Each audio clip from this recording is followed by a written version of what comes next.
Hey everyone, welcome to today's Explainer. Today, we're taking a massive leap right into the absolute foundations of Python programming, diving into Day 12 of Creative Coders India's amazing 120-day @0 series. Look, if you've ever felt kind of intimidated by how a computer actually reads code, well, you're in the exact right place. We're going to completely demystify Python's syntax and comments, really breaking down exactly how to speak the machine's language and how to leave helpful little breadcrumbs for yourself along the way. So here's our quick roadmap. 1. Welcome to Day 12. 2. Python's golden syntax rules. 3. Mastering code indentation. 4. The power of comments. And 5. Types of Python comments. Let's get right to it. Section 1. Welcome to Day 12, the @0 series journey.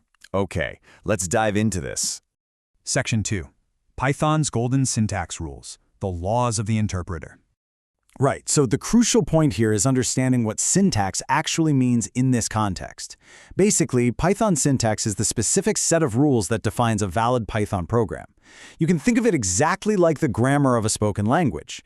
If you don't adhere strictly to this specific syntax, the computer simply cannot and will not understand the instructions you're writing. It'll just throw an error. You literally have to speak its language precisely. Which brings us to an incredibly important question for you to think about. What exactly makes a Python program valid?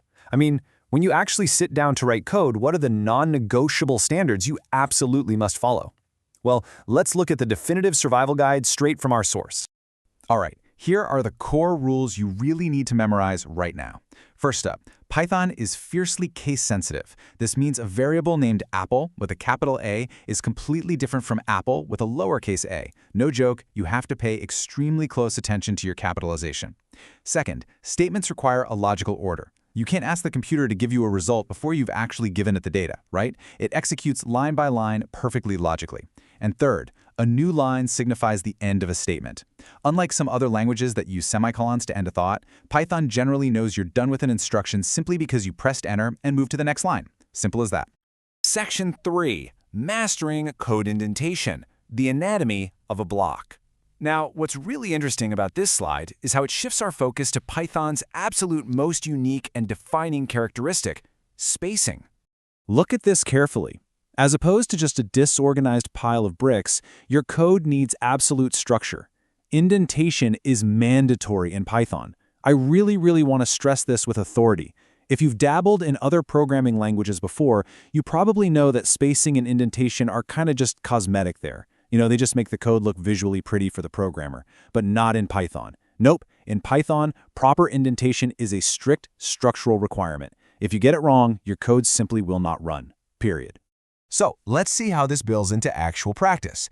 Here is exactly how you create a valid block of code. Step 1, write the compound statement. So this could be something like a loop or a condition. Step 2, end that statement with a colon. That colon is the trigger. It literally tells Python, hey, a block of code is coming next. Step 3, move to a new line. And step 4, indent the block. The standard convention here is usually 4 spaces. And boom, everything indented under that colon is now officially part of that specific block of code. Section 4. The power of comments, the human element. Phew. Okay, let's soften things up a bit as we move away from the strict, non-negotiable rules of the machine and talk about the flexible notes we leave for ourselves. The definition from our source here is just perfect. Comments are text used to explain the code, which is completely ignored by the Python interpreter. Honestly, think of the Python interpreter like a brilliantly smart but overly strict teacher grading a math test. That teacher only cares about your final equations and the code itself. Any helpful margin notes, doodles, or little explanations you scribble on the side to help yourself remember your logic, the strict teacher entirely ignores them. And that is exactly what a comment is. It's there for us, the humans, not the machine. Section 5. Types of Python comments, tools of the trade.